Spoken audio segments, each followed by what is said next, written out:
All right, all right. So Herschel Walker has just had a very, very gracious speech conceding the race. Senator Walker is up. Let's hear his acceptance speech.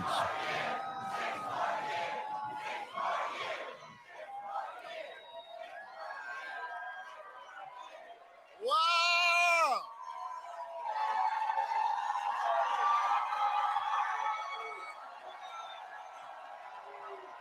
Well, hello, everybody.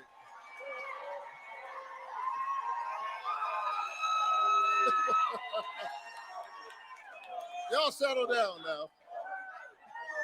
Settle down.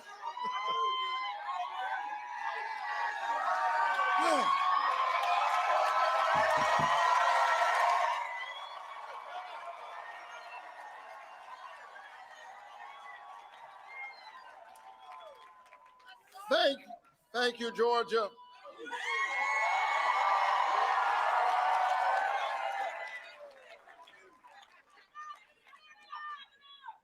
Thank you. I love you too. All right, y'all settle down.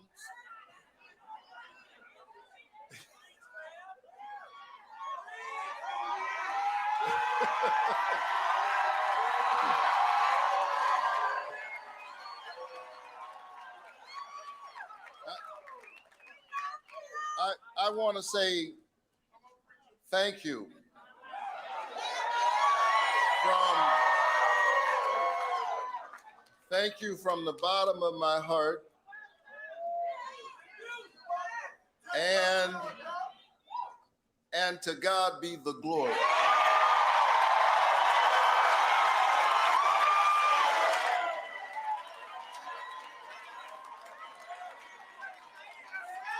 For the great things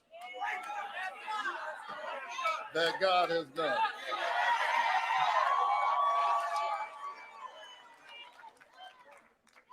And after a hard-fought campaign,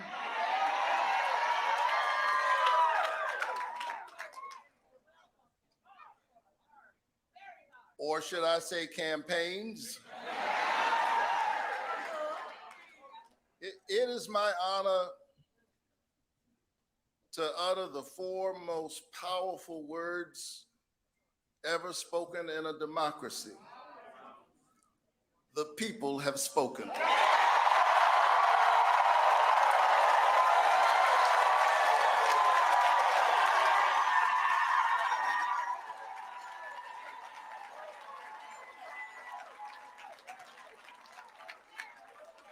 I often say that a vote is a kind of prayer for the world we desire for ourselves and for our children.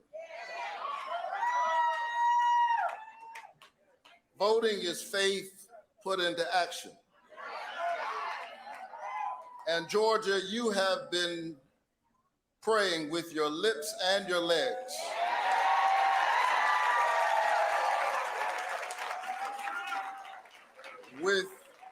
With your hands and your feet, your heads and your hearts. You have put in hard work, and here we are standing together.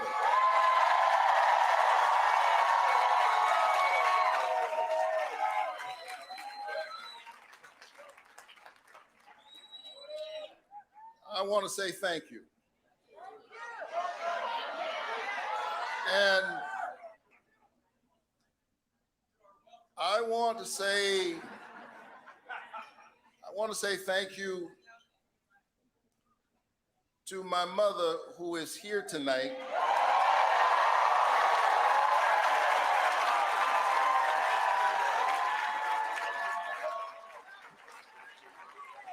You'll see her in a little while.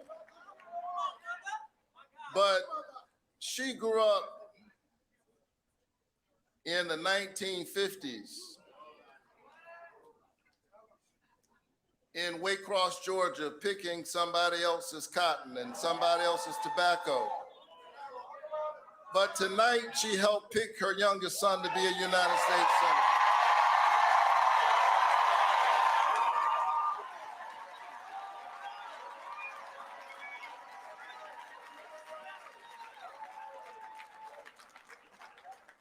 My dad has long passed into the light, but he is still very much with us. I watched my dad, a pastor and a small businessman, take care of his family by working really hard with his hands and using his brain. And he picked up old junk cars and loaded them on the back of a rig that the mechanisms of which he designed himself, one on top of the other. And that's how he took care of his family. But on Sunday morning, the man who lifted broken cars lifted broken people.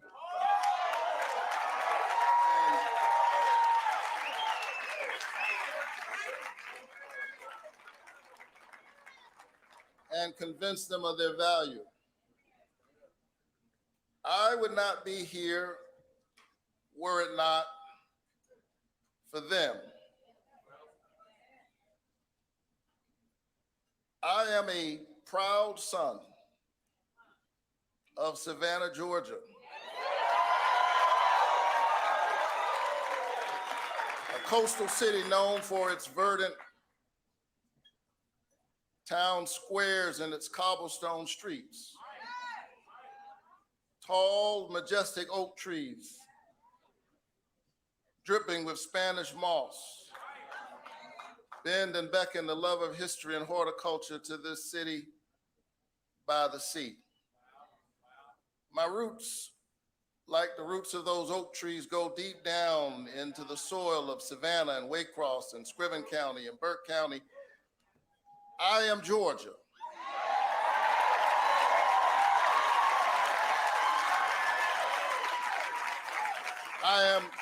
I am an example and an iteration of its history,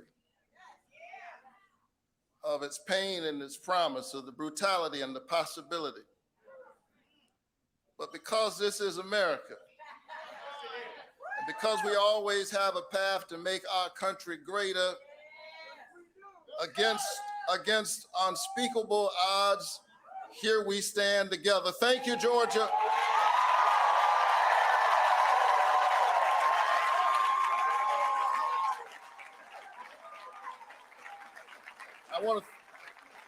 I want to thank my mother and my late father. I want to thank my siblings who are here. I'm one of 12 in my family. Clearly, my folks read the Bible, be fruitful and multiply. Our family was short on money, but long on love, long on faith. And I want to thank my two darling children.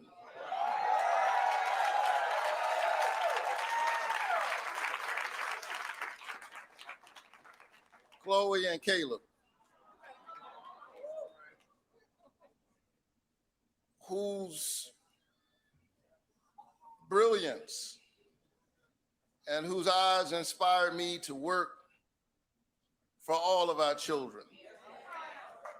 Georgia, I don't want you to miss what you've done. In a moment in which there were folk trying to divide our country, and those forces are very much at work right now, Georgia did an amazing thing. In 2021, it sent its first African-American senator and its first Jewish senator to the United States Senate in one fell swoop.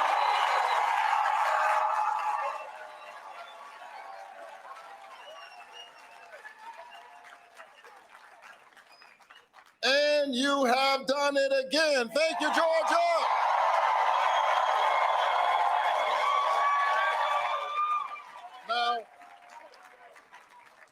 Now, there are those who will look at the outcome of this race and say that, yes, you're right, we won.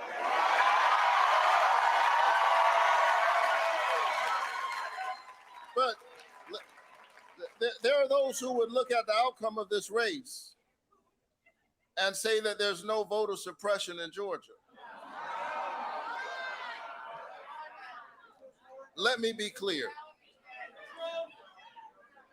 Just because people endured long lines that wrapped around buildings, some blocks long, just because they endured the rain and the cold and all kinds of tricks in order to vote, doesn't mean that voter suppression does not exist. It simply means that you, the people, have decided that your voices will not be silenced.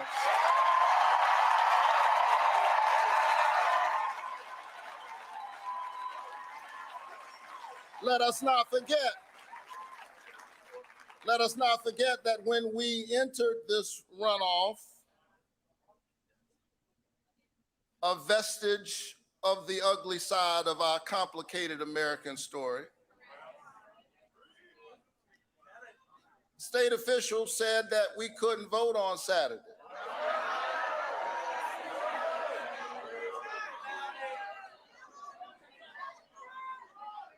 But we sued them and we won.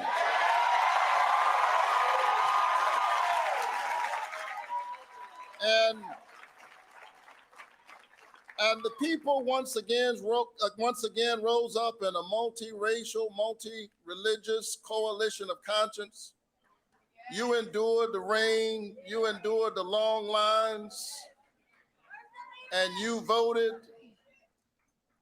And you did it because you believe, as I do, that democracy is the political enactment of a spiritual idea. This notion that each of us has within us a spark of the divine, that we were created in the imago Dei, in the image of God. And if you're not given to that kind of religious language, that's fine. Our tent is big.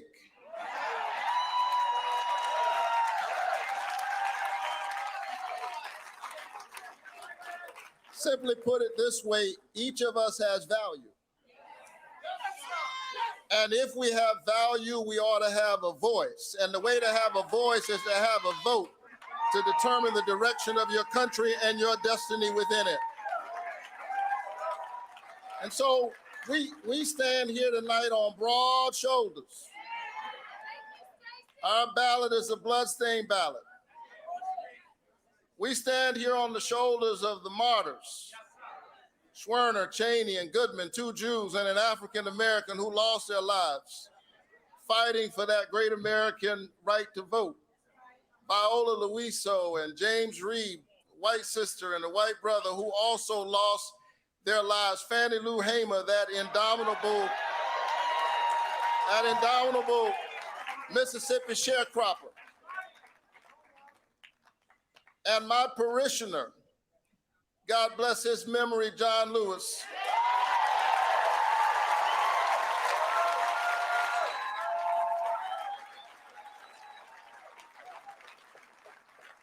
who one day crossed the bridge, knowing that there was danger on the other side, and yet he crossed that bridge while building a bridge for the future.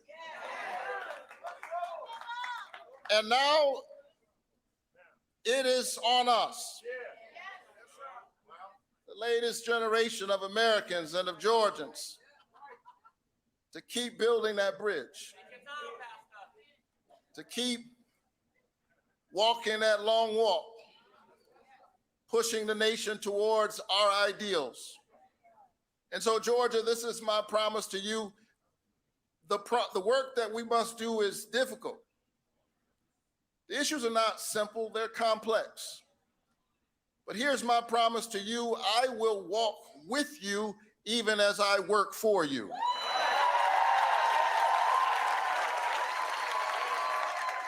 Because here is what I've learned as a pastor. You can't lead the people unless you love the people. You can't love the people unless you know the people, and you can't know the people unless you walk among the people.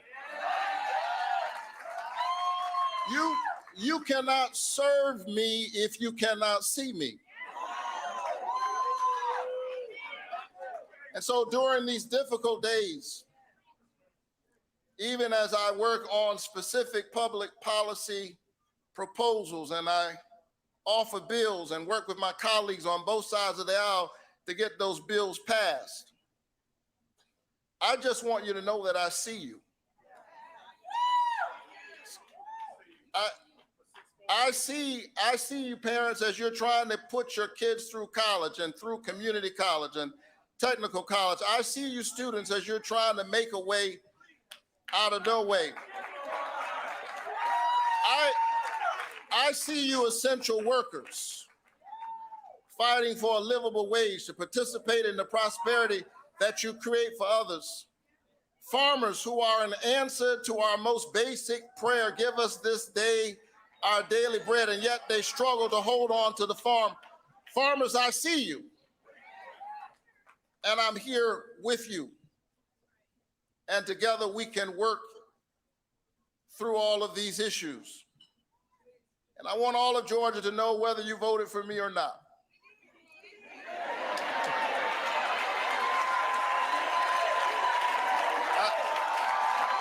I get it. But I want all of Georgia to know, whether you voted for me or not, that every single day I am going to keep working for you. I'm proud of the bipartisan work I've done, and I intend to do more because I actually believe that at the end of the day, we are all Americans. I believe in that American covenant. E pluribus unum. And it is that covenant that drives me to work to lower costs, to lower the cost of prescription drugs, to create jobs all across our state, to address the issue of criminal justice reform. Because I believe that you can have justice and safety at the same time.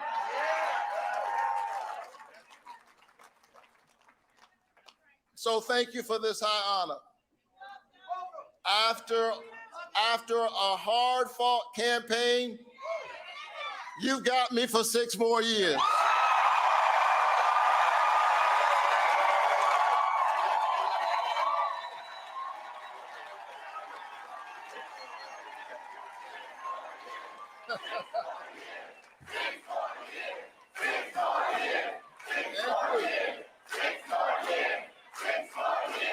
Thank you.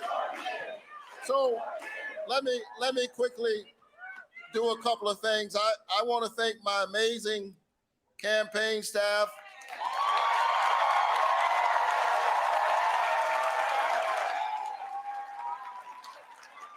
Led by Quentin Folks.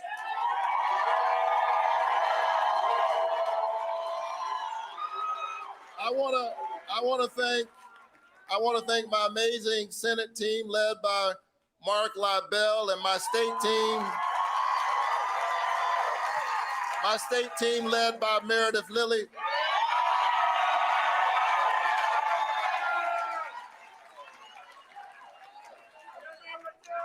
I want to thank Lawrence Bell, who had a crazy idea that I should run for the Senate.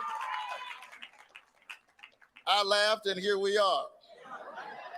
And I want to thank the amazing people of Ebenezer Baptist Church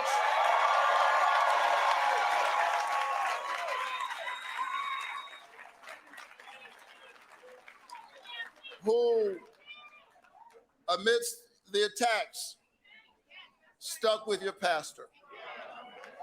Thank you, Ebenezer Church. So let's celebrate for a little while on this mountain.